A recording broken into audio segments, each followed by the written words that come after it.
तो domain model को हम स्टार्ट कर लेते हैं। It's all very well in practice but it will never work in theory. इसका जस्ट एक सेंटेंस है। इसका मतलब ये है कि डोमेन मॉडल जो है ये वैसे थ्योरेटिकल डिटेल्स नहीं है। ये जब तक आप इसको प्रैक्टिकली अप्लाई नहीं करेंगे तो आपको इसकी समझ नहीं आएगी। ठीक है, तो ये ऑब्जेक्ट ओरिएंटेड एनालिसिस का खासा इम्पोर्टेंट आर्टिफैक्ट है और ये आपको ना रिफाइनमेंट में बहुत ज़्यादा हेल्प कर लेता है। जो आपका ऑब्जेक्ट ओरिएंटेड एनालिसिस मॉडल होता है तो उसको फर्दर रिफाइन करने में आपको बहुत ज़्यादा हेल्प कर रहा होता है डिफरेंट एस्पेक्ट्स के लिहाज से। वो आगे हम डिटेल से देख लेते हैं। अच्छा, इलस्ट्रेट नोट वर्दी कॉन्सेप्ट इन डोमेन। तो आपका जो प्रॉब्लम डोमेन है, जिस एरिया के लिए आप सॉफ्टवेयर बना रहे हैं, मिसाल के तौर पर पॉइंट ऑफ सेल है तो वो एक शॉप के केस में या एक स्टोर के केस में वो उसका जो पूरा शॉप है वो उसका प्रॉब्लम डोमेन है। ठीक है, अगर आपका सीओ ऑनलाइन है तो हमारी यूनिवर्सिटी है और इससे रिलेटेड जितने भी स्टूडेंट्स हैं, कोर्सेज हैं, डिसिप्लिन्स हैं, स्टाफ वगैरह सारा जिनका भी रिकॉर्ड इसमें अंदर ऑटोमेट हुआ हुआ है, तो ये सारा आपको पूरी यूनिवर्सिटी इसकी डोमेन है। ठीक है, तो इसी तरह आपने भी अपने सेमेस्टर प्रोजेक्ट उठाए हुए तो हर एक प्रोजेक्ट का अपना एक प्रॉब्लम डोमेन होता है। तो प्रॉब्लम डोमेन के अंदर जितने भी नोट वर्दी कॉन्सेप्ट्स होते हैं, यानी कि जो इम्पोर्टेंट कॉन्सेप्ट्स होते हैं, ठीक है, तो उनको ये कैप्चर करता है और उनको बड़ा आसानी से एक विजुअलाइज फॉर्म में दिखाता है और उनके दरमियान जो रिलेशनशिप होता है उसको बड़ा आसानी से दिखा देता है। अच्छा, can act as a source for designing some software objects. अब ये आपके ईयर डायग्राम में भी हेल्प करता है। जो आपके परसिस्टेबल यानी कि परमानेंट स्टोरेज होने वाले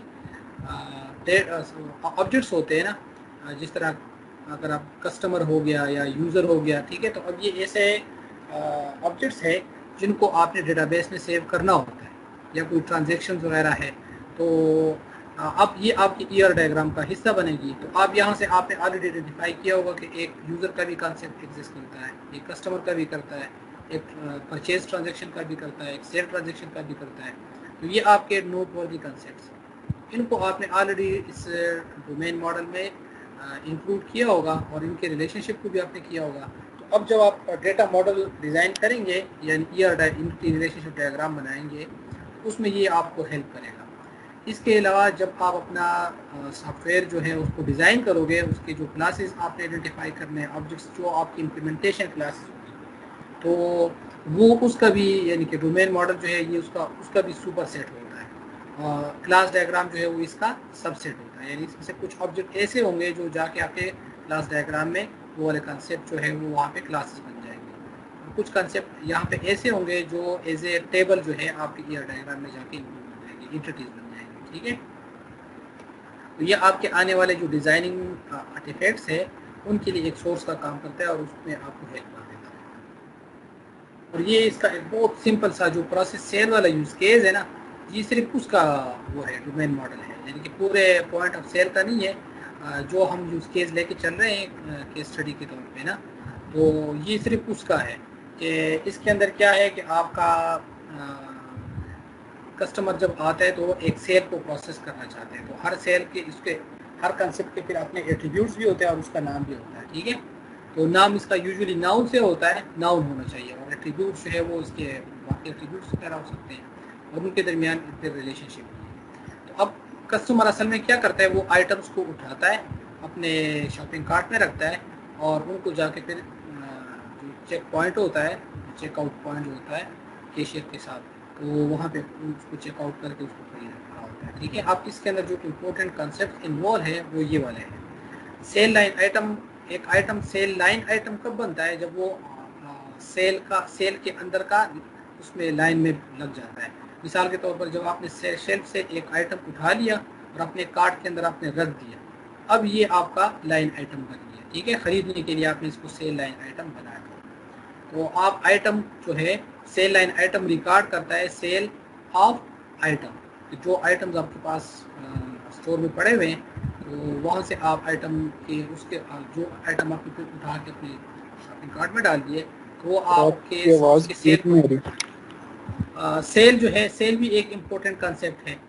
और cell line atom contain in cell, और इनकी आप ये कोऑर्डिनेट ये मल्टीप्लिसिटी भी देखें कि एक सेल के अंदर एक या एक से ज़्यादा सेल लाइन आइटम होंगे। ठीक है, तो तब जाके वो फिर सेल बनेगा। इसलिए सेल का अगर आप पेमेंट के साथ रिलेशनशिप देखें तो सेल पेड बाय पेमेंट, यानी कि कस्टमर पेमेंट देता है सेल के अगेंस्ट, ठीक है।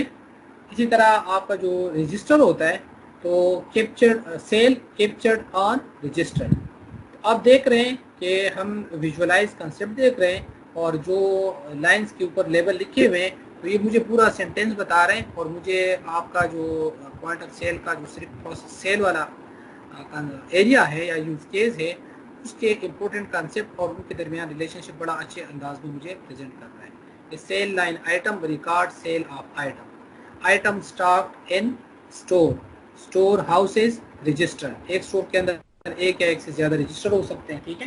कुछ आर्काइव होंगे, कुछ लेटेस्ट चल रहे होंगे, कुछ आपके परचेज के रजिस्टर्स होंगे, कुछ सेल के होंगे, कुछ आपके अकाउंट्स के होंगे, ठीक है।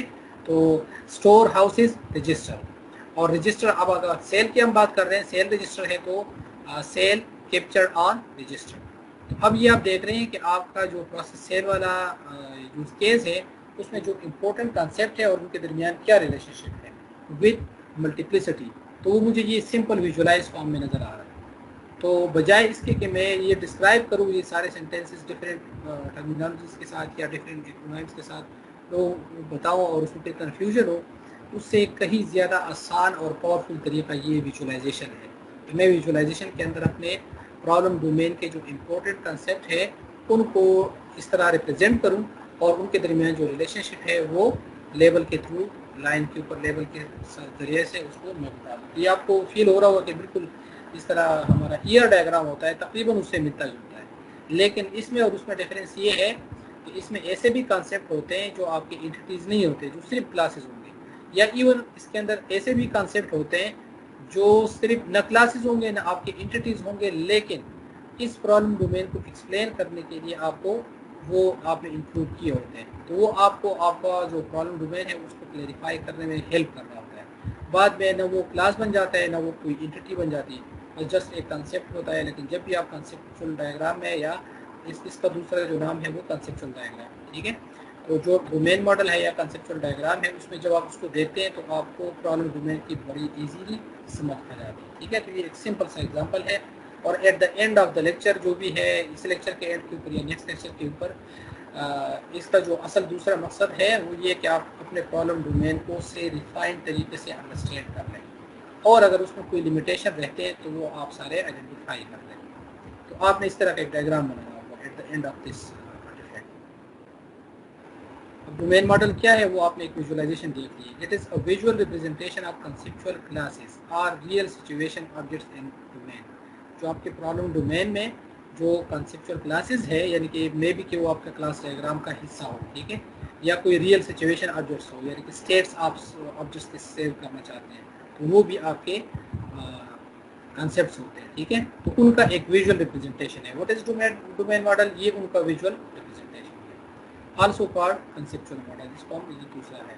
अब in unified process it means the representation of real situation conceptual classes not of software objects, यानी कि ना सिर्फ सॉफ्टवेयर ऑब्जेक्ट्स को हम टारगेट नहीं करते हैं, ठीक है। इसका मतलब सिर्फ ये है कि ये नहीं है कि सॉफ्टवेयर ऑब्जेक्ट होते ही नहीं है, होते हैं इसमें, ठीक है। आपका एक कंसेप्ट जो है वो बाद में हो सकता है एग्जैक्टली वो हो, लेकिन हम यहाँ पे कहने का मकसद सिर्फ ये है कि सिर्फ और सिर्फ ये सॉफ्टवेयर ऑब्जेक्ट नहीं होते हैं, ये एंटिटीज हो सकती है या जस्ट एक ऐसा कंसेप्ट भी हो सकता है जो आपके प्रॉब्लम डोमेन को क्लेरिफाई करने में हेल्प कर रहा है। जैसे it does not mean a set of diagram describing software classes, the domain layer of software architecture or software objects with responsibilities।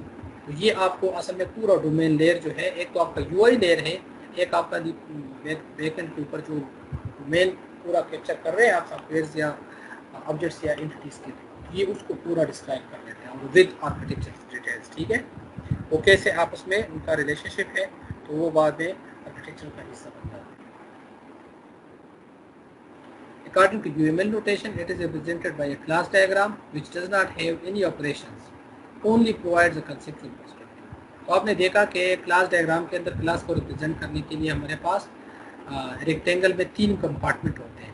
पहले में हम उसका नाम डालते हैं, दूसरे में हम एट्रीब्यूट्स लिखते हैं और तीसरे में उसका बिहेवियर या मेथड लिखते हैं।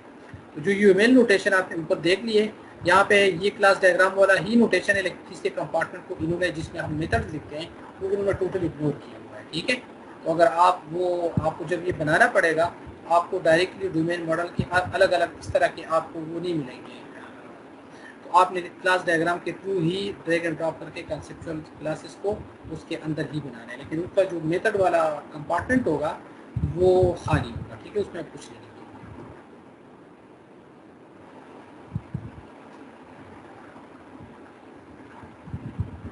अच्छा, 8 में show domain object are conceptual classes, association between conceptual classes और and attributes of conceptual classes. तो तीन चीज़ें आपको यहाँ पे ये दिखा रहा होता है। एक तो ये आपको पूरा ये कंसेप्ट दिखाता है, ठीक है, जिसमें उसका नाम होता है। दूसरा जो है वो इसके जो एट्रीब्यूट्स है ये आपको दिखाता है। और तीसरा जो इम्पोर्टेंट सेक्शन है वो दो कंसेप्ट के दरमियान जो रिलेशनशिप होता है उसको हम एक लेबल के थ्रू, लाइन के थ्रू उनको बता देते हैं। इसके ये जो इस हिस्से मल्टीप्लिसिटी वाला ये ऑप्शनल है, ठीक है, ये मैंडेटरी नहीं है, लेकिन कम से कम लेबल लाजमी है और हर कंसेप्ट का जो नाम है वो लाजमी है। एट्रीब्यूट भी अगर इस स्टेज के ऊपर आपको जहन में सारे नहीं आते या आते नहीं है तो आप बेशक फॉर द टाइम बिंग उसको स्किप कर सकते हैं। ठीक है, जिस तरह आइटम के अगेंस्ट नहीं लिखा होगा। तो ये डोमेन मॉडल में क्या चीज़ें नज़र आती है, हमें कंसेप्ट सारे नज़र आ रहे होते हैं, हमें उनका रिलेशनशिप नज़र आ रहा होता है, ठीक है, और हमें उनके एट्रीब्यूट्स नज़र आ रहे होते हैं जिनके जो इम्पोर्टेंट एट्रीब्यूट जैसे हमारे जहन में आते हैं किस कंसेप्ट के अगेंस्ट, तो वो हम साथ साथ रिकॉर्ड कर लेते हैं। डोमेन मॉडल जो है वो एक विजुअल डिक्शनरी है, यानी कि एक डायग्राम के फॉर्म में एक डिक्शनरी है हमारे पास। ठीक है, focus on example diagram how it visualize and relates words और कांसेप्ट इन द डोमेन, तो वो हमने देख लिया। Same information could be in textual form, but not readable so easily to get the whole idea about the product. अगर हम इसी diagram को एक टेक्सचुअल फॉर्म में या पैराग्राफ्स के अंदर मेंशन करें तो हमें ये सेंटेंस लिखने पड़ेंगे, राइट, कि sale line item record sale of item, item stock in store, store house is register, तो एक ठीक ठाक पैराग्राफ इसका बन जाएगा, राइट। और उसमें फिर आप जब ये डिटेल भी ऐड करेंगे कि a sale line item must contain one और more than one sale line, sale must contain one और more than one line item, right. तो अब इस तरह के कंडीशन भी आप ऐड करेंगे तो आपका एक ये जो डिस्क्रिप्शन है ये आपका पूरे 2-3 पेजेस के ऊपर चला जाएगा, राइट। अब बजाय इसके कोई पूरे 2-3 पेजेस पढ़े और उनको 10-15 मिनट लगे और फिर उसके ऊपर सोचे और फिर अपने जहन में एक खाक बनाए, तो आप उनको एकदम एक डायग्राम दे देते हो और उसके थ्रू उनको प्रॉब्लम डोमेन की बड़े ये क्विकली समझ आ रहा है। अब ये अंडरस्टैंड करना बहुत ज़्यादा आसान है as compare to reading the text.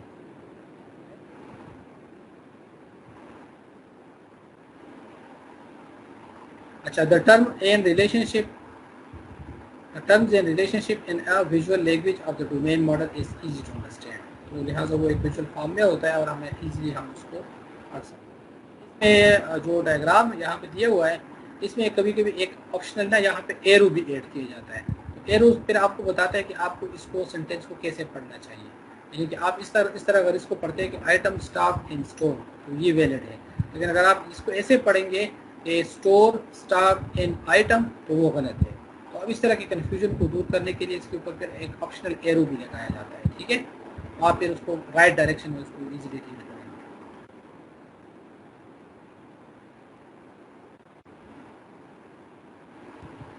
अच्छा, इसके प्रिकॉशंस क्या हैं कि following element should be avoided in the domain model. आप इन चीज़ों को सॉफ्टवेयर के डोमेन मॉडल जो आर्टिफैक्ट है उसके अंदर आप नहीं डालेंगे।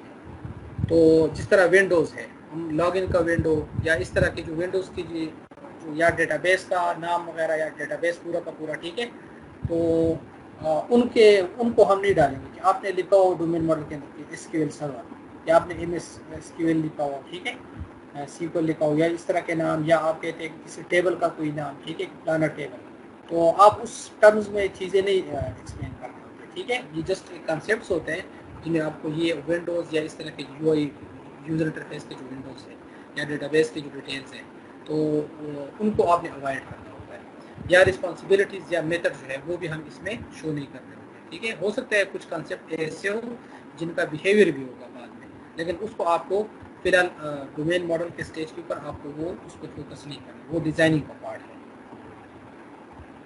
अच्छा, कंसेप्चुअल क्लास जो है अब सिर्फ एक ये जो हमें डायग्राम के अंदर हमने देखे sale line item, sale of sale line item, ठीक है, तो वो एक कंसेप्ट था। अब कंसेप्चुअल क्लास क्या होता है, एनी आइडिया, थिंग और ऑब्जेक्ट, कोई कुछ भी हो सकते हैं तीनों में से, तीन जिसको आप टच कर सकते हैं। ऑब्जेक्ट्स कोई भी सॉफ्टवेयर या कोई भी ऑब्जेक्ट जो आप अपने बनाते हैं, राइट, कोड वगैरह इम्प्लीमेंट करने के लिए, उसमें स्टेट या बिहेवियर भी आप डाल देते हैं, या जस्ट एक डेटा ट्रांसफर ऑब्जेक्ट भी हो सकते हैं जिसमें बिहेवियर नहीं होता, आप जस्ट उसको पैरामीटराइज पर्पसेस के लिए यूज़ करते हैं कि एक मेथड से दूसरे मेथड में डेटा भेजने के लिए एक ऑब्जेक्ट जो है वो हम पास करते हैं और उसके अंदर कोई इम्प्लीमेंटेशन नहीं देते, as a data transfer object भी वो काम कर सकते हैं। तो इस तरह के जितने भी कॉन्सेप्ट्स आते हैं वो सारे आप इस कॉन्सेप्चुअल डायग्राम में डाल सकते हैं। May be considered in terms of its symbol, intention and extension. और ये जो कॉन्सेप्ट्स होते हैं इनको आप इन तीन तरीकों से आपको इसको प्रेजेंट करेंगे कि हर इसका अपना एक सिंबल होता है और हर एक का अपना एक आपका इंटेंशन होता है, उससे आप कोई ना कोई पर्पस पूरा करना चाहते हैं, और एक्सटेंशन उसके फर्दर जो डिटेल्स है, ठीक है, तो वो आप प्रेजेंट कर सकते हो इन तीनों को आप क्लास डायग्राम कंसेप्चुअल डायग्राम के अंदर। सिंबल क्या है, words are images of for conceptual classes. आपके कोई सिंबल्स है, आइकॉन्स है या जो भी चीज़ें हैं उसका एक खास स्पेशल पर्पस है। जिस तरह आगे हम क्लास डायग्राम में देखेंगे कि अगर हमने क्लास डायग्राम के ऊपर राइट के ऊपर टॉप राइट पे 1 लिख दिया तो उसको हम कहते हैं सिंगलेटन क्लास है। तो इस तरह के जो कॉन्सेप्ट्स होते हैं वो डोमेन मॉडल में कुछ चीज़ें ऐसी होती है जो इमेज के थ्रू आप उनको ज़्यादा बेटर एक्सप्लेन कर सकते हैं, तो उन सिंबल्स को भी आप इंक्लूड कर सकते हैं, ठीक है। अच्छा, intention, the definition of conceptual class की असल में ये कंसेप्ट है क्या चीज़। तो आप अपने ग्लोसरी का जो आपने प्रपोजल के अंदर डॉक्यूमेंट लिखा हुआ था, एक पोर्शन लिखा हुआ था, उसमें आप उनको फर्दर और भी डिटेल के साथ बता सकते हैं। अगर कोई कंसेप्चुअल इस तरह है कि उसके नाम से पता नहीं लगता कि इसका मतलब क्या है, आप उनको डिफाइन करेंगे और ग्लोसरी में भी उसको ऐड करेंगे। एक्सटेंशन जो है वो set of example to which the conceptual classes applies, कि इस कंसेप्चुअल क्लास को हम कहाँ पे कैसे कैसे यूटिलाइज करते हैं, तो वो उनकी एक्सटेंशन है। जिस तरह आइटम जो है वो सेल में सेल लाइन आइटम बन जाता है, फिर बाद में सेल का हिस्सा बन जाता है कि इस सेल के अंदर ये आइटम्स इन्वॉल्व हैं और उनके उस टाइम के ऊपर उसकी ये यूनिट प्राइस थे और उसके ऊपर ये रेट्स वगैरह लगे थे, टैक्स रेट्स या एक्सचेंज रेट्स वगैरह जो भी अप्लाई हुए थे, तो ये सारे डिटेल जो है वो एक्सटेंशन में आ जाएगा। कुछ स्लाइड इसके पहले एक उसके अंदर थे जो दूसरे हैं, हमने ठीक है। तो ये भी इसी लेक्चर के हिस्से। हम क्यों इसको यूज़ करना चाहते हैं डोमेन मॉडल, या what are the advantages of conceptual model. तो पहला ये कि help in understanding the concept of vocabulary to remind a system. तो ये आपको एक जस्ट एक ग्लिम्स के साथ आप देखते, एक व्यू के साथ आप देख लेते तो आपको पूरा सिस्टम याद आ जाता है। आप उसके बेशक 1 साल बाद देखते हैं फिर भी आपको पता लगा चाहिए प्लान सा प्रोजेक्ट है जिसमें मैंने काम किया था और ये इसका वो डोमेन मॉडल था, इस स्कोप तक ही इम्प्लीमेंटेड था। एक बार आप देख लेते हैं आपको पूरा सॉफ्टवेयर जो है वो सारा समझ आ जाता है, ठीक है, रिमाइंड करता है। तो एक इसमें ये आपको हेल्प करता है। दूसरा, do not worry about software but simply identify the key terms.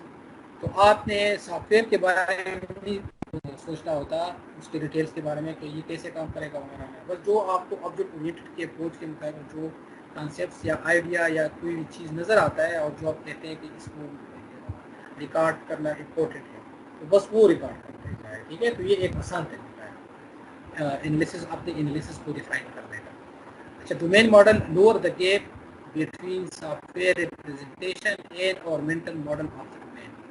तो आप देख रहे हैं कि डोमेन मॉडल जो है ये हर बंदे की अपनी अंडरस्टैंडिंग होती है। आप किसी को रिक्वायरमेंट समझाते हैं तो उसके जहन में एक खाका उसका बन जाता है, लेकिन अगर आप यही वाला डिटेल जो है 4-5 बंदों को बताएंगे और आगे हर बंदे से फिर बाद में पूछेंगे कि आपको क्या समझाइए, तो हर बंदे में ना किसी को एक स्टेप सही समझ आ गया होगा, दूसरा नहीं आया होगा, किसी हर बंदे को ना डिफरेंट तरीके से वो समझ आ गया होगा।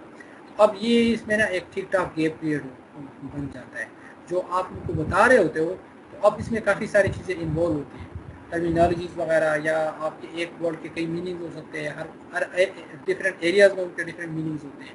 अब अगर पूरे दुनिया में आप तो ग्लोबल विलेज बन गया है, अब कोई रिक्वायरमेंट जो है वो कहीं यूएस से बता रहे हैं, कुछ रिक्वायरमेंट आपको मिडल ईस्ट से बताए जा रहे हैं, कुछ आपको कहीं और से, तो आपके जहन में एक खाका बनेगा कि अच्छा इस चीज़ को या इस एरिया को इस तरह इम्प्लीमेंट होना चाहिए। अब अगर आप स्टैंडर्ड्स फॉलो नहीं करेंगे और आप टेक्सचुअल जो डिटेल है उनके ऊपर जाओगे तो मे भी कि जो एनालिस्ट है वो टर्मिनोलॉजीज का अब तक कोई मतलब नहीं, जबकि रिक्वायरमेंट देने वाले का उससे मतलब कुछ और था। तो इससे बीच में ना एक गैप क्रिएट हो जाता है और रिक्वायरमेंट सही तरीके से रिफाइन नहीं हो पाती। तो अब इस गैप को फिल करने के लिए क्या है, ये डोमेन मॉडल्स को जो आपके जहन में होता है वही आपको डोमेन मॉडल या जो आर्टिफैक्ट है उसके ऊपर ले आता है। तो जो गैप होता है टेक्सचुअल डिटेल और हर मेंटल मॉडल मेंटल अंडरस्टैंडिंग के दरमियान, तो उसको ये कम कर देता है, लोअर कर देता है। ठीक है, class name and domain layer और drawn from domain model. How to create domain model. अब सबसे पहले आप इसको बनाएंगे, इस डायग्राम को बनाएंगे कैसे, तो बड़े सिंपल से 3 स्टेप है। सबसे पहला स्टेप ये है कि आप जो भी कंसेप्चुअल क्लासेस है उनको आइडेंटिफाई करें। मिसाल के तौर पर लॉगिन अगर आप सब एक्सपर्ट के ऊपर लॉगिन अगर आप वो केस दे रहे हैं, तो इसमें मेन कॉन्सेप्ट क्या है, यूज़र ने लॉगिन होता है और यूज़र जो है उसके ऊपर अगर हम देखें तो स्टूडेंट भी हो सकता है, एडमिन भी हो सकता है, या कोई टीचर भी हो सकता है, राइट। तो ये सारे कंसेप्ट आ रहे हैं। अच्छा, अब वो जब लॉगिन करता है तो प्रोसेस का नाम क्या है या आइडिया क्या है कि वो लॉगिन करना चाहते हैं। ठीक है, और लॉगिन के अंदर अगर आप एट्रीब्यूट देखते हैं तो उसको यूज़र आईडी और पासवर्ड वगैरह चाहिए होते हैं। तो ये चीज़ें आपने रिकॉर्ड कर दी है। अब उसके अगर आपके यूज़र जो है वो आप डिस्टिंग्विश कर रहे हो, आपने स्टूडेंट को हर एक को अलग अलग डिस्टिंग्विश कर दिया, तो हर एक आपका का डैशबोर्ड होगा और उसके अपने रूल्स और ये सारे फीचर्स वगैरह उसको अवेलेबल होंगे। तो अब उसको उसी तरीके से फिर पूरा डिज़ाइन करेंगे। आपको नज़र आ जाएगा कि अच्छा इस लॉगिन के केस में सब एक्सपर्ट के लॉगिन का जो सिनेरियो है, इसमें जो मेन कॉन्सेप्ट है वो एक स्टूडेंट है, एक टीचर है, एक एडमिन है, लॉगिन का प्रोसेस है, उसके अंदर यूज़र आईडी और पासवर्ड है, और स्टूडेंट का डैशबोर्ड है, एडमिन का डैशबोर्ड है, टीचर का डैशबोर्ड है, या सर्विस सॉफ्टवेयर है तो अभी जो लोकेटेड है यानी कि जो सर्विस इनको अलाउड है यूज़ करना, तो उसके हिसाब से इनका रन टाइम के ऊपर इनका डैशबोर्ड है वो बन जाता है, या कोई अलर्ट्स वगैरह है तो वो सारे के हिसाब से उसको। तो पहला आपने क्या करना है, जो कंसेप्चुअल क्लासेस है उनको आइडेंटिफाई करना है। तो कंसेप्चुअल क्लास क्या है, कोई भी आइडिया, कोई भी चीज़ या कोई भी सॉफ्टवेयर ऑब्जेक्ट, वो हमारा कंसेप्चुअल क्लास है। ठीक है, तो जब मैंने ये सारे आइडेंटिफाई कर दिए तो मेरा पहला स्टेप हो गया। दूसरा क्या है, draw them as classes in a UML class diagram. तो पहला स्टेप था कंसेप्चुअल क्लासेस आइडेंटिफाई करना, दूसरा था उसको एक क्लास डायग्राम के फॉर्म में उसको ड्रा करना, और जो है एसोसिएशन और एट्रीब्यूट हम ऐड कर लेते हैं। तो ये 3 सिंपल से स्टेप है जिसमें आपने डोमेन मॉडल को आइडेंटिफाई करना है। अब ये जो इसका पहला सेंटेंस था ना कि इसका थ्योरी में कोई वो इतना खास रोल नहीं है अनलेस कि आप इसको जब तक खुद प्रैक्टिस ना करें। तो अब आप प्रैक्टिस कैसे करेंगे, आप इसको अपना जो प्रोजेक्ट का वो है डोमेन मॉडल वो बनाएंगे, फिर मैं उसको रिव्यू करूँगा, तो एक एक ग्रुप का जो पूरा होगा उसके सॉफ्टवेयर के हिसाब से, तो मैं फिर आपको बताऊंगा कि अच्छा यहाँ पे आपने कंसेप्ट अच्छे सही आइडेंटिफाई किए या कोई गलत। क्योंकि अक्सर स्टूडेंट ये गलती करते हैं कि वो एक एट्रीब्यूट को कंसेप्ट बना लेते हैं और कभी कभी पूरे एक कंसेप्ट को रिलेशनशिप बना लेते हैं या चीज़ों को इस तरह मिक्सअप कर देते हैं। ठीक है, तो वो फिर जो आइडिया होता है डोमेन मॉडल का वो फिर सही तरीके से कम्युनिकेट नहीं हो पाता। अच्छा, अब आप कंसेप्चुअल जो पहला पॉइंट है ना वो सबसे ज़्यादा चैलेंजिंग है कि फाइंड द कंसेप्चुअल क्लासेस। अब इनको कैसे फाइंड किया जाता है, तो इसके 3 तरीके हैं, जिसमें 2 तरीकों को ज़्यादा हम डिटेल के साथ नहीं डिस्कस करेंगे, लेकिन एक जो कैटेगरी वाला तरीका है ना उसको हम देखेंगे और उससे आपको पता लग जाएगा कि मैंने अपने सेमेस्टर प्रोजेक्ट में कौन कौन से यूज़ केसेस जो है वो मैंने स्किप किए हुए हैं। ठीक है, या मैंने उसको आइडेंटिफाई ही नहीं किया या मैंने उसके बारे में सोचा ही नहीं था। तो ये आपको आपके रिक्वायरमेंट को फर्दर डिफाइन करने में बहुत ज़्यादा हेल्प कर लेता है, इसलिए मैं इसको ना बड़ा डिटेल से स्टूडेंट को इसलिए कराता हूँ। There are 3 strategies to find the conceptual classes. पहला क्या है, reuse or modify existing models, the first best and easiest approach. आपने जो यूज केसेस के डिस्क्रिप्शन पढ़े हुए ना उसमें नाउन्स तलाश करते जाएं और उसके उसी मॉडल्स को यूज करें और उससे आप अपना कंसेप्चुअल क्लासेस एक्सट्रैक्ट आउट करें। ठीक है, दूसरा जो है वो यूज आ कैटेगराइजेशन कैटेगरी लिस्ट के आप ये जो लिस्ट है ये आगे हम देख लेते हैं। ठीक है, और तीसरा जो है जिस तरह आपने ऑलरेडी ईयर डायग्राम के केस में किया था कि आप नाउन्स को अंडरलाइन कर लेते हैं, वहाँ पे सिर्फ आप डेटा परसिस्टेंट डेटा से रिलेटेड जो डिस्क्रिप्शन होती थी उसमें आप एट्रीब्यूट्स को या एंटिटीज को अंडरलाइन करते थे और फिर आप स्कीमा वगैरह बनाते थे, राइट। यहाँ पे ये है कि आपने ओवरऑल अपने रिक्वायरमेंट के अंदर देखना है, तो उसके थ्रू आपने अभी तक एग्जिस्टिंग मॉडल्स अभी तक आपके क्या बने हुए हैं, आपका प्रपोजल बना हुआ है ठीक है, जिसमें वो सारे सेक्शन हैं। और उसके अलावा आपका यूज केस डायग्राम स्टेज तक बना हुआ है, आपके ब्रीफ लेवल यूज केसेस बने हुए हैं और आपके फुल एड्रेस फॉर्म में यूज केसेस बने हुए हैं। तो उन सारों में आप देखेंगे कि कौन से इंपॉर्टेंट कंसेप्ट है जिसको मुझे पिक करके डोमेन मॉडल के अंदर प्रेजेंट कर लेना चाहिए, ताकि वो एज ए कंसेप्ट नजर आए, एज ए रिलेटेड कंसेप्ट नजर आए, या एज ए उसकी कोई एट्रीब्यूट है तो वो उसके ऊपर डायरेक्टली नजर आ जाए। ठीक है, तो पहला अप्रोच और ये आइडेंटिफाई नाउन प्लेसेस वाला जो, ये तो आप ऑलरेडी ईयर डायग्राम के केस में कर चुके हैं, तो उसी को आप यहाँ पे भी अप्लाई कर सकते हैं। इन तीनों तरीकों में से जो हम सबसे पहले ज़्यादा फोकस करेंगे ना, वो कैटेगरी लिस्ट है। ये आप आइडिया हो जाएगा कि ये केस आपको हेल्प करता है। अब ये सारी कैटेगरी, पहली कैटेगरी लिस्ट वाला दोबारा बताएं। कैटेगरी लिस्ट वाला अभी मैं एक्सप्लेन कर रहा हूँ, ठीक है, कि कंसेप्चुअल क्लासेस को कैटेगरीज के थ्रू हम कैसे फाइंड करते हैं। तो अब इसमें पहली कैटेगरी जो है ना, वो है बिजनेस ट्रांजैक्शन। आप ये सोचें कि मेरे सॉफ्टवेयर के अंदर कौन से लेन देन वाले काम कौन से है, ट्रांजैक्शंस वाले काम कौन से, जिसमें पैसे को मैंने किसी को देना है या पैसा किसी से लेना है, राइट, तो वो यूजुअली ट्रांजैक्शंस होते हैं। तो अब इस तरह के बिजनेस ट्रांजैक्शंस कौन कौन से इन्वॉल्व है मेरे सॉफ्टवेयर के अंदर। अगर आप सी ऑनलाइन के हिसाब से देखते हैं तो आपका एडमिशन फीस जमा कराना, आपका सेमेस्टर फीस जमा कराना, आपके जो फाइन्स वगैरह है अगर आपके ऊपर कोई लगते हैं तो उनको हैंडल करना, या कोई दूसरे पेनल्टीज वगैरह लगी हुई है वो, या इंस्टॉलमेंट करना, ये सारे क्या है, ये ट्रांजेक्शन है। ठीक है, अगर आप इस प्रोसेस सेल को अगर आप देखते हैं तो सेल भी एक ट्रांजेक्शन है, पेमेंट उसके अंदर एक सब ट्रांजेक्शन है, और रिजर्वेशन जो है वो भी एक ट्रांजेक्शन है। कुछ लोग जो है वो रिजर्वेशन करने के लिए थोड़ा सा अमाउंट भी शुरू में ले लेते हैं कि रिजर्वेशन अमाउंट इतना है, ठीक है, और बाद में अगर आप कैंसिल करोगे तो रिजर्वेशन का अमाउंट चला जाएगा, आपको नहीं मिलेगा वापस, लेकिन अगर आप आ जाते हो तो आपको वो मिल जाएगा। कुछ बिजनेस ऐसे होते हैं जो सिर्फ रिजर्वेशन करवाते हैं, जिस तरह डेव में है, लेकिन जब आप जाके सर्विस को अवेल करते हैं फिर आपसे पेमेंट लेते हैं, राइट, या आपको टिकट जब इशू कर लेते हैं तो फिर टिकट रिटर्निंग की उनकी अपनी पॉलिसीज होती है। तो अब ये सारी जहाँ पे ये चीज़ें आती है, रिटर्न करना, परचेज करना, टैक्सेस अप्लाई करना, रेट्स चेंज कर लेना, ये सारे क्या है, ये ट्रांजेक्शन्स हैं।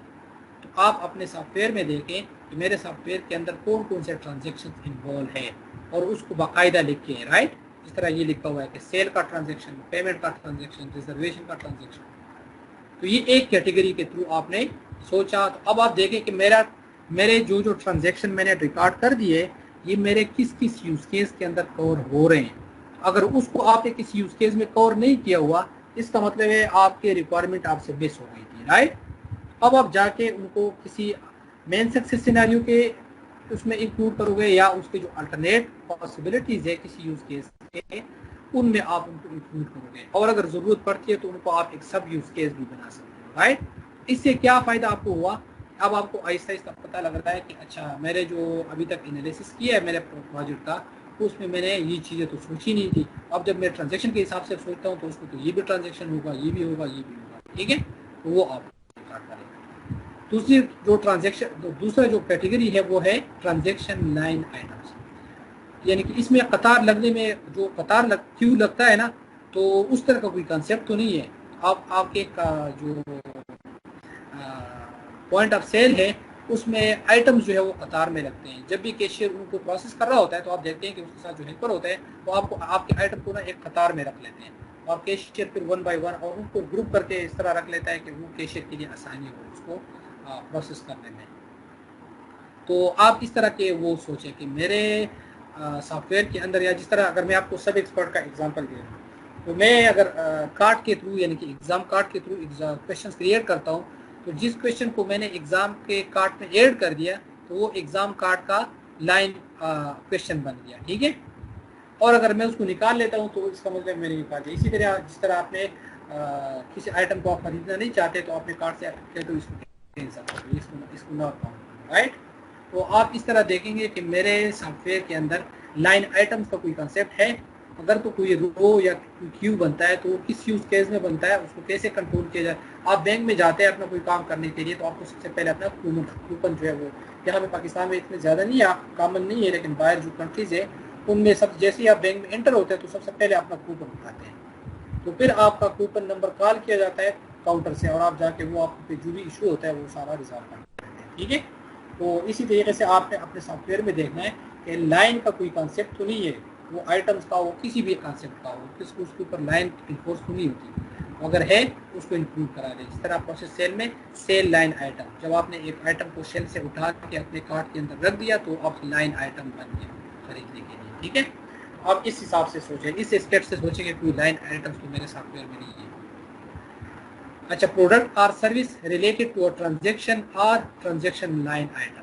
अब ये जो पहले दो कैटेगरीज है ना, इनमें आप देखें कि प्रोडक्ट या सर्विसेज कौन से इन्वॉल्व से कोई भी आइटम, जिस तरह सेल के अंदर क्या किस चीज़ की सेलिंग की जाती है, आइटम्स की, तो वो आपका प्रोडक्ट है, ठीक है।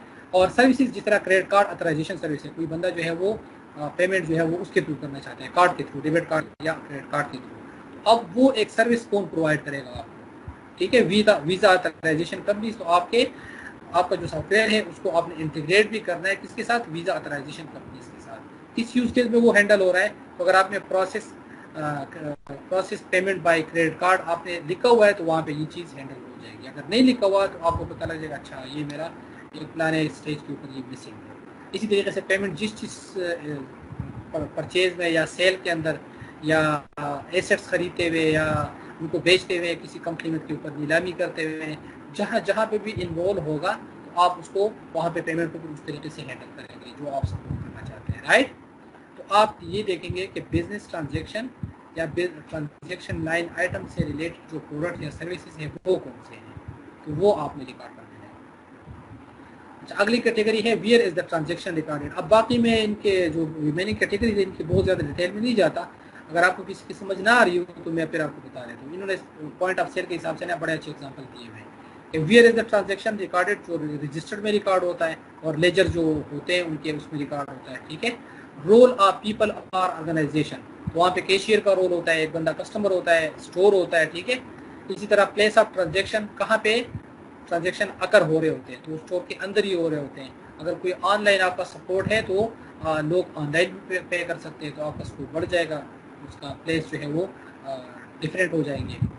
अच्छा, नोट वर्दी events with time and place, कोई टाइम या जगह के लिहाज से आपके कोई वो तो नहीं है, नोट वर्दी कॉन्सेप्ट तो नहीं है। जिस तरह पेमेंट जो है वो स्टोर के अंदर ही आप करते हैं, सेल आप तब पर आपका स्टोर के अंदर ही प्रोसेस हो रहा होता है, या आप कहते हैं कि किसी ने उधार ले लिया और वो 1-2 दिन के, तो आपने अलर्ट ऐड कर दिया कि इसने 1 दिन का जो बंदे ने उधार लिया होता वो रिमाइंड करके मुझे फिर टाइम दे। तो अगर उस टाइम तक वो पेमेंट नहीं देता तो आपका सिस्टम आपको अलर्ट करे एक टाइम के हिसाब से, राइट, एक इवेंट के हिसाब से कि पुराने बंदे ने पैसे देने थे और वो नहीं दिए, राइट। तो ये टाइम और प्लेस के हिसाब से, या आप कहते हो कि जब मेरा ऑर्डर जो है वो पुरानी जगह पे पहुंच जाए तो मैं उसके लिए पेमेंट के पैसे रेडी करूँ। तो इस्लामाबाद से आ रहे और आपका हरीपुर तक पहुंच गया, अब आप इब्राबाद में कहते हो कि अच्छा ऑर्डर तकरीबन पहुंचने वाला है आधे पौने घंटे में, तो मैं उसके लिए जो पेमेंट है वो पहले से तैयार करके क्योंकि जैसी है और मैं जल्दी से पाए, मेरा कम से कम टाइम लग जाए उसमें।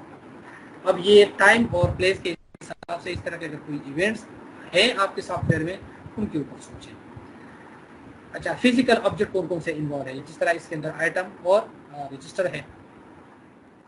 डिस्क्रिप्शन ऑफ थिंग, जिस तरह हर आइटम का अपना एक डिस्क्रिप्शन होता है, तो बारकोड से तो सिर्फ एक नंबर आ जाता है, लेकिन उस नंबर के अगर उसका यूनिट प्राइस क्या है, उसका नाम क्या है, उसका डिस्क्रिप्शन क्या है, इंग्रेडिएंट्स क्या है, ये सारे डिटेल आपको कैसे मिलते हैं, आप उस आइटम या उस नंबर के अगेंस्ट जो बारकोड होता है उसको जाके एक आइटम आईडी के ऊपर मैप करते हो, उस आइटम आईडी के अगेंस्ट फिर जो डिटेल्स है वो आप जाके डेटाबेस से रिट्रीव करके ले आते हो, तो फिर आपको पता लगता है अच्छा ये पुराना आइटम है और इसका ये यूनिट प्राइस है और इसके ऊपर इतना टैक्स अप्लाई होता है, राइट। तो ये आप इसमें डिस्क्रिप्शन ऑफ थिंग्स, या कैटलॉग्स आपके होते हैं, जिस तरह आप होटल में जाते हैं तो आपको मेन्यू पेश किया जाता है, तो उनका मेन्यू कैटलॉग होता है। इसी तरीके से आपके कंटेनर्स ऑफ थिंग्स होते हैं कि वो मेरे किसी यूज केस के अंदर हैंडल हो रहे हैं और जिनको मैं रिकॉर्ड करना चाहता हूँ, राइट। इस तरह इवन आजकल जो आपको 10 रुपये आपको शॉपर के लिए, क्योंकि वो एक्सपेंसिव पहले प्लास्टिक के होते थे तो वो फ्री में आपको दे देते हैं, अब थोड़ा सा एक्सपेंसिव हो गए तो आपको तकरीबन उस पर भी चार्ज कर लेते हैं। तो कंटेनर वो भी आपके कंटेनर्स है और उसके भी अगर आपने चार्ज करना है तो वो इंक्लूड करना है, कोई शॉपर नहीं चाहिए, वो भी एक ऑप्शन इस तरह की चीज़ें हैं, राइट। तो वो भी आपको पार्ट ऑफ द ट्रांजेक्शन आपके। अच्छा, record of finance work contact legal matters, ये देखें रिसिप्ट आपने कस्टमर को देना है, वो फिर उसको रिटर्न के तौर पे यूज कर सकता है, या आपने ज्यादा उसको चार्ज किए तो उसके लिए वो उसको यूज कर सकता है, राइट। लेजर है तो आपके जो रोजाना की जो प्रॉफिट रिपोर्ट बनता है या मंथली, या आपकी क्या रेवेन्यू, आपका बिजनेस फायदे में जा रहा है नुकसान में जा रहा है, तो वो आपको इस तरह के लेजर से सारा पता लगता है, जो अकाउंटिंग वगैरह होते हैं। अच्छा, फाइनेंशियल इंस्ट्रूमेंट्स आपके कौन से हैं, आप सिर्फ कैश पे काम करते हैं या चेक पे भी काम करते हो, या लाइन ऑफ क्रेडिट जो है वीजा ऑथराइजेशन, उनको भी आप यूटिलाइज, या इजी पैसा, पाकिस्तान में क्या है इजी पैसा और ये यू पैसा, ये ज़्यादातर चल रहे होता है, राइट। इनको आप सपोर्ट देना चाहते हैं वगैरह वगैरह। अच्छा, स्केजुअल मैनुअल्स, जिस तरह आजकल आप बिल सबमिट कराते हो तो आपका ज़्यादातर लोग क्या यूज़ करते हैं, वो इजी पैसा या यू पैसा, या अपने अकाउंट बैंकिंग अकाउंट से डायरेक्टली बिल वगैरह पे कर रहे होते हैं, राइट। तो बैंकिंग ने या इन सॉफ्टवेयर ने पेस्ट उसके साथ सुइनादन का जो है, या दूसरा जो टेस्को है वगैरह है, ठीक है, उनके साथ वो लिंक है, ऑटोमेटिकली इंटीग्रेटेड है वो उसके साथ, और उन तक वो सारे फाइनेंशियल इंस्ट्रूमेंट्स यूज हो रहे हैं, ठीक है, जो इजी पैसा है या बैंक चेक्स है या जो भी है ऑनलाइन ट्रांजेक्शन जो है। अच्छा, स्केड्यूल या मैनुअल को इन्वॉल्व नहीं है आपके सॉफ्टवेयर के अंदर, जिस तरह आपका अभी क्लास चल रहा है तो ये एक स्केड्यूल के मुताबिक चल रहा है कि 9 बजे स्टार्ट होगा, 10:30 तक की जाएगा, राइट। इसी तरह कोई मैनुअल तो नहीं इन्वॉल्व, आप कोई एक्टिविटी करना चाहते हैं लेकिन आपको पता नहीं कि कौन कौन से स्टेप्स हैं, तो उसके लिए मैनुअल अवेलेबल है, अगर है तो कैसे है, या जिस तरह प्राइस चेंज लिस्ट है, राइट, रोजाना आपको मैंने बता दिया सब्जियों के केस में रोजाना चेंज होता है, राइट। लेकिन अगर आपके पेट्रोल का रेट अप एंड डाउन होता है मंथली के बेस पे, तो वो भी आपके सारी जो महंगाई जो है उससे आ रही होती है, राइट, सारी चीज़ें महंगी हो जाती है। पेट्रोल का जिस तरह आजकल मसला बना हुआ है, राइट, सस्ता हो गया तो लोग उसको छुपा रहे होते हैं, अब ये सारे आपने अपने सॉफ्टवेयर के हिसाब से हैंडल करने होते हैं। अच्छा, finding conceptual classes identifying nouns places, इसको ज़्यादा डिटेल से हम नहीं देखते क्योंकि मैं यूट्यूब पर लेता हूँ, और ये वही आपने ईआर डायग्राम को ड्रॉ करने में भी काफ़ी प्रैक्टिस किया होगा।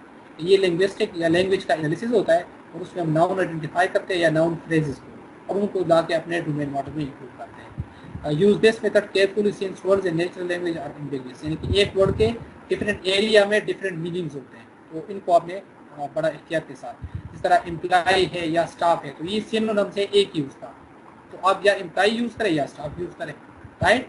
तो आपने ये नहीं करना कि एम्प्लॉय के लिए अलग टेबल बना देता, स्टाफ के लिए अलग बना, बाद में जब पता लग गया तो दोनों को तो सेम एट्रीब्यूट है, और दोनों बंदे एम्प्लॉय स्टाफ भी है और स्टाफ एम्प्लॉय भी है, फिर आप ये तो मैंने 2 टेबल बना के गलत कर दिए, तो वो गलतियाँ आप यहाँ पे कंसेप्चुअल मॉडल। अच्छा, अब कुछ गाइडलाइंस है डोमेन मॉडल को ड्रॉ करते हैं कि keep the bottom and right side of the class boxes open, इसलिए हो सकता है कोई एट्रीब्यूट ऐसा आ जाए जो करंटली प्रोवाइडेड स्पेस में ना आता हो, तो लिहाजा आप अगर इंग्लिश में लिखते जा रहे हैं तो राइट साइड आपने ओपन छोड़ा हो, तो जहाँ तक वो पहुँच जाए बेशक पहुँचे। इसी तरह नीचे एट्रीब्यूट और ऐड हो सकते हैं, तो बॉटम भी आपने ओपन रखा होगा, तो जब आप वो फाइनलाइज हो जाए तो फिर आप उसका राइट और बॉटम जो वो क्लोज कर देते हैं। यानी कि आप यानी कि जब इसको स्टार्ट करोगे, मैं आपको पेन के ऊपर बता देता हूँ, ठीक है। तो सिंबल आप जब स्टार्ट करेंगे ना, तो आप इस तरह स्टार्ट करेंगे,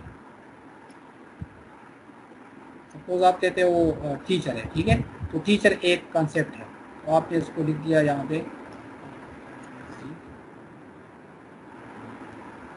आपने लिख दिया ठीक है। तो ये आपका, आपने इस तरह, इसके कहने का मकसद ये है कि आप राइट साइड को ओपन छोड़े और बॉटम को छोड़े, तो हो सकता है बाद में एट्रीब्यूट्स बढ़ते जाए यहाँ तक पहुँच जाए, तो फिर आप इसको इस तरह कर देंगे, ठीक है। और कोई एट्रीब्यूट अगर ज़्यादा विड्थ उसका ज़्यादा है तो इनको लंबा करके फिर नीचे कर देंगे, ठीक है। उससे ये है कि आप अपने ईआर डायग्राम, कंसेप्चुअल डायग्राम को इजीली पेजेस के ऊपर ड्रा करेंगे।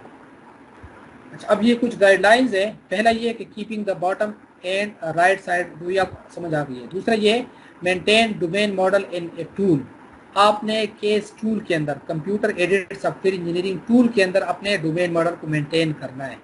अगर नए कॉन्सेप्ट आता है या कोई कॉन्सेप्ट आप निकालना चाहते हैं, नए रिलेशनशिप आप ऐड करना चाहते हैं, तो उसको टूल के अंदर करें। उसके अंदर ब्रेथ और विड्थ, यानी कि जो विड्थ है और जो हाइट है वो अनलिमिटेड होता है, तो आपके पास स्पेस का कोई इशू नहीं होता। आप बोर्ड के साइड्स की लिमिटेशन होता है या ना पेज के उसके लिमिटेशन है, तो लिहाजा आप अपने डोमेन मॉडल जो एनालाइज है उसको एक टूल के अंदर मेंटेन करेंगे, ठीक है।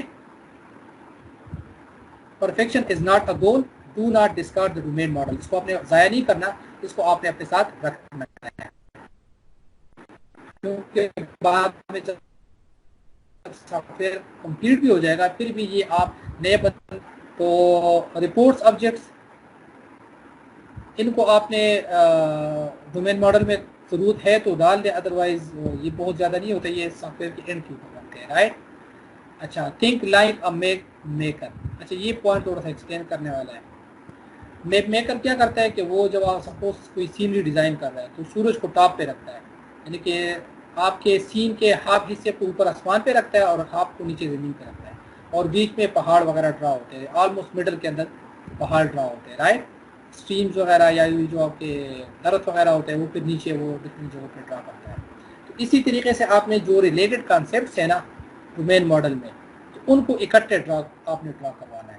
ये ना हो कि आपने एक कोने के ऊपर स्टूडेंट लिखा हो और दूसरे कोने के ऊपर आपने सब्जेक्ट लिखा हो, स्टूडेंट स्टडी सब्जेक्ट, और फिर लंबा करके बीच में से बड़ा लंबा रास्ता बना के आप उसको सब्जेक्ट तक पहुंचाएंगे और उसके ऊपर फिर लेबल ऐड करेंगे, तो उसको फिर रीड करना बड़ा मुश्किल होगा। तो आप एक मैप मेकर की तरह जो है ना इसको आपने ड्रा करना है। Use existing name in the territory, आपने लोगों के जो टर्मिनोलॉजीज है वही यूज करने हैं, कॉन्सेप्ट वही उनके नाम वही रखने हैं, ठीक है। Exclude out of scope feature, जो चीज़ आपके स्कोप में नहीं है उन फीचर्स को आपने डोमेन मॉडल में या कंसेप्चुअल क्लास में वो वाले कंसेप्ट ना लेके आए। Do not add things that are not there, ऐसी चीज़ें ऐड ना करें जो एक्चुअली एग्जिस्ट नहीं करती, ठीक है, जो एक्चुअली आपके सॉफ्टवेयर में है नहीं। अच्छा, फॉर अगला गाइडलाइंस ये कि for unreal work listen carefully to the core vocabulary and concept that are used by the domain expert. Tele communication के अपने टर्मिनोलॉजीज हैं, मेडिकल के अपने टर्मिनोलॉजीज होते हैं, तो वो लोग जो टर्मिनोलॉजीज यूज़ करते हैं ना, आपने उनके टर्मिनोलॉजीज को खुद अंडरस्टैंड भी करना है और उसको यूज़ करना है। इससे ये है कि जब सॉफ्टवेयर आगे वो यूज़ करेंगे और आपने वही टर्मिनोलॉजी उनको अंडरस्टैंड करना आसान होगा, लेकिन अगर आपने अपनी कोई टर्मिनोलॉजी उनके ऊपर इन्फोर्स कर दी है तो फिर उनके लिए मुश्किल हो जाएगा कि वो आपके सॉफ्टवेयर को अंडरस्टैंड करें, ठीक है, या उसको ऑपरेट करें।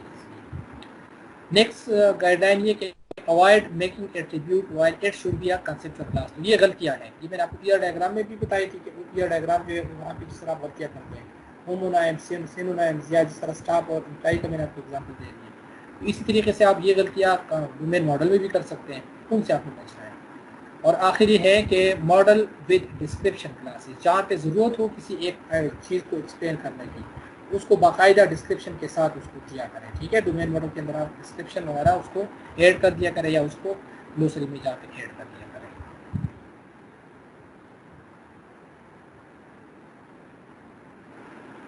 अच्छा, अब नेक्स्ट सेक्शन जो है वो है एसोसिएशन के ऊपर। ये तो था कंसेप्चुअल क्लास से रिलेटेड और उसके गाइडलाइंस। अब नेक्स्ट जो है आप एसोसिएशन या दो कॉन्सेप्ट के दरमियान जो रिलेशनशिप होता है उसको आप कैसे रिकॉर्ड करते हैं।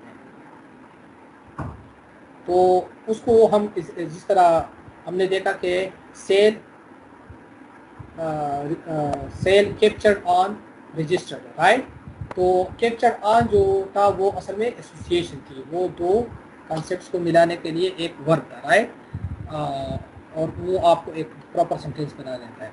तो आपने इस तरह के एसोसिएशन अब कैसे फाइंड करना है, यानी कि कैसे डिफरेंट कॉन्सेप्ट्स को आपस में मिलाना है। तो वो जो रिलेशनशिप है क्लासेस के दरमियान वो एसोसिएशन है। और यूएमएल की डिफिनीशन क्या है इसकी कि द सिमेंटिक रिलेशनशिप, यानी मीनिंगफुल रिलेशनशिप, ठीक है, बिटवीन टू और मोर क्लासिफायर दैट, क्लासिफायर कोई भी इंटरफेस या क्लास जो होता है उसको हम क्लासिफायर कहते हैं, ठीक है, that involve connections among their instances, उनके जो इंस्टेंसेस होंगे वो, जिस तरह ये एग्जांपल है कि रजिस्टर और सेल के दरमियान में क्या है, records current sale, register record current sale. तो ये अब रिकॉर्ड्स करंट जो है ये एसोसिएशन है। अच्छा, नेक्स्ट प्रोवाइड नॉलेज। अब एसोसिएशन और क्या है कि provide knowledge of a relationship that needs to be preserve for some duration, कुछ अर्से के लिए वो दोनों के दरमियान में रहता है। जिस तरह आपका सेल जो है और जिस रजिस्टर में वो रिकॉर्ड हुआ था, तो 1 साल 2 साल तक पुराने रजिस्टर आप मेंटेन करते हैं ऑडिट वगैरह के लिए या इस पर्पज के लिए, राइट। तो उसका रिकॉर्ड जो है कुछ अर्से तक आपने प्रिजर्व रखना है, तो उनको आप उस तरह के रिलेशनशिप को आप कैप्चर करें। तीसरा है कि अवॉइड एडिंग मेनी एसोसिएशन, अगर आप बहुत ज़्यादा एसोसिएशन ऐड करेंगे, ये n/n-1 डिवाइडेड बाई 2 ये एक मैक्सिमम लिमिट है, तो इससे बहुत ज़्यादा नॉइज क्रिएट होगा, ठीक है। तो आपने सिर्फ मीनिंगफुल एसोसिएशन जो है वो ऐड करना है, इससे ज़्यादा नहीं। अच्छा, association is not a statement about data flow, ये डेटा का फ्लो नहीं है जिस तरह DFT डायग्राम्स वगैरह हम बनाते थे, राइट, या डेटा फॉरेन की रिलेशनशिप या डेटाबेस के अंदर हम जो रिलेशनशिप वगैरह एसोसिएटिव एंटिटीज वगैरह को हम एक्सप्लेन कर रहे होते थे, राइट। तो ये उस तरह का काम नहीं है, यहाँ पे सिर्फ प्रॉब्लम डोमेन को रिफाइन करके प्रेजेंट करने का हमारा मकसद है। इंस्टेंसेस वेरिएबल या object connection in software solutions, ठीक है। तो हमारा ये वो स्पेसिफिक रिलेशन वो स्पेसिफिक है, इसके अंदर डोमेन मॉडल के अंदर ये भी आएंगे, प्लस और एक्स्ट्रा चीज़ें आएगी जो आपके डोमेन को अच्छे तरीके से रिफाइन करके प्रेजेंट कर सकें। अब इसके नोटेशंस क्या है, थोड़े बहुत हमने डायग्राम में देख लिए थे कि represented as a line between classes with association name, एक उसके ऊपर एक लाइन होगी दोनों के दरमियान और उसके ऊपर एक लेबल होगा। Start at and will show multiplicity expression, जिस तरह 1 या 1 स्टार जो वहाँ पे जिस तरह ईयर डायग्राम में था वो हम यहाँ पे भी शो करा सकते हैं। Could have optional directional arrow, और वो डायरेक्शनल एरो का मैंने आपको बता दिया कि आपने फिर उसको रीड कैसे करना है, वो आपको फिर अंडरस्टैंड करने में आसानी होगी। UML इन्फोर्सेस क्लास वर्ब और क्लास नेम फॉर्मेट, ये देखें दोनों साइडों पे नाउन्स होते हैं, कंसेप्चुअल क्लासेस होते हैं, और बीच में जो एसोसिएशन है वो वर्ब होता है। अच्छा, each end of association is called role, हर एसोसिएशन के हर एंड को, एक उसका स्टार्ट होता है एक एंड होता है, राइट। जिस साइड से हम रीड करना स्टार्ट करते हैं वो स्टार्ट है, जिस साइड पे एंड होता है तो वो हमारा रोल है, ठीक है। And optionally have the following information, उसमें मल्टीप्लिसिटी एक्सप्रेशन उसका नाम भी आप दे सकते हैं, ठीक है, और नेविगेबिलिटी या जो एरो आपको मैंने बताया था वो आप ऐड कर सकते हैं। अब एसोसिएशन को फाइंड करने के लिए भी कैटेगरीज का अप्रोच है, ठीक है। अब वो किस तरह है कि ये आप देखें कि A is a transaction related to another transaction B, यानी दो कॉन्सेप्ट है, एक कॉन्सेप्ट ए है और दूसरा कॉन्सेप्ट बी है, और ए कॉन्सेप्ट जो है वो भी ट्रांजेक्शन है और दूसरा जो है बी भी ट्रांजेक्शन है।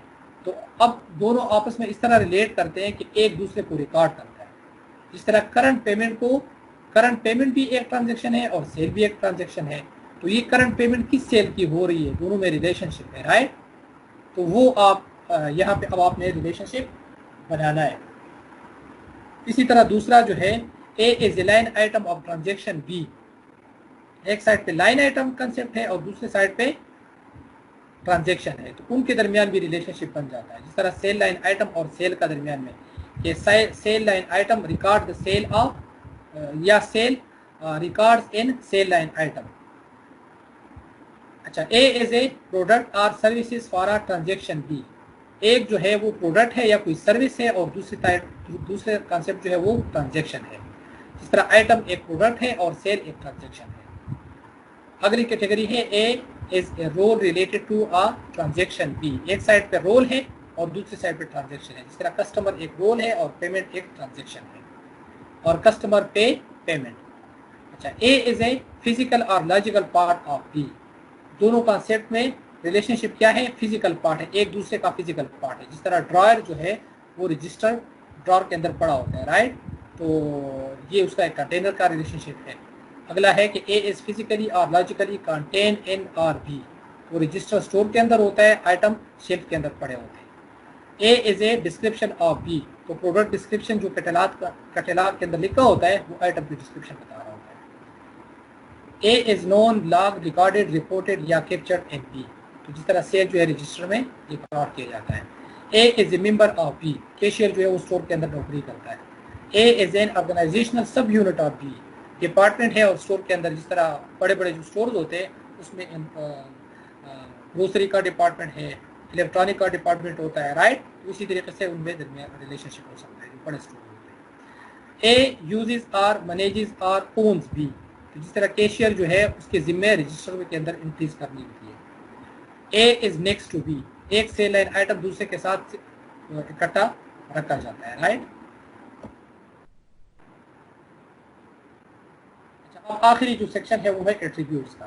तो logical data value of an object, ये ऑलरेडी आपको ईआर डायग्राम से काफ़ी क्लियर है, और क्लास डायग्राम में भी आपने अगर ऑब्जेक्ट उसके अंदर पढ़ा होगा कि जो स्टेट हम मेंटेन करते हैं वो सारे एट्रीब्यूट्स भी हम मेंटेन कर रहे होते हैं। Include them to remember information, sale needs a date time attribute, store needs name M address, show in second compartment of the class box. UML format उसका क्या है ये नोट कर ले, ठीक है, कि आपको एट्रीब्यूट कैसे शो कराना है यूएमएल के मुताबिक। तो सबसे पहले उसका नाम आता है कि आपने एट्रीब्यूट को नाम क्या दे दिया, उसका फिर जो बूलियन है या इंटीजर है या जो भी टाइप है वो आप लिखेंगे, और आगे ऑप्शनली आप उसका मल्टीप्लिसिटी बताएंगे, और इक्वल टू डिफॉल्ट वैल्यू उसकी क्या होगी वो आप बता सकते हैं। और प्रॉपर्टी स्ट्रिंग जो है उसमें फर्दर आप उसके ऊपर रिस्ट्रिक्शन बता सकते हैं कि इसके ऊपर क्या बिजनेस पॉलिसी अप्लाई होती है, ठीक है।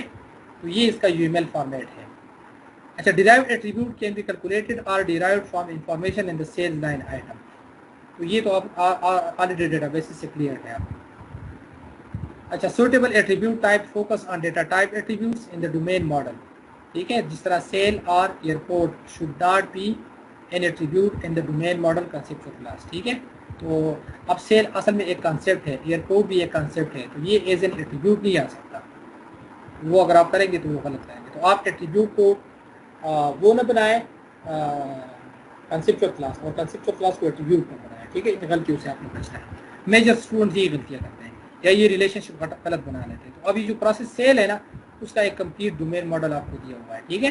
इसको गौर से देखें, अंडरस्टैंड करें, और इसी तरीके से आपने अपने सॉफ्टवेयर का बनाना है। तो ये देखें, ये थोड़ा सा ज़्यादा कंप्लीट है। तो जो हमने सेक्शन देख लिया था उसके थोड़ा बहुत यहाँ पे इन्वॉल्व है, लेकिन और भी कंसेप्ट इन्वॉल्व है, ठीक है। तो ये एक मिनी किस्म का उसका डोमेन मॉडल है आपके पॉइंट ऑफ सेल का।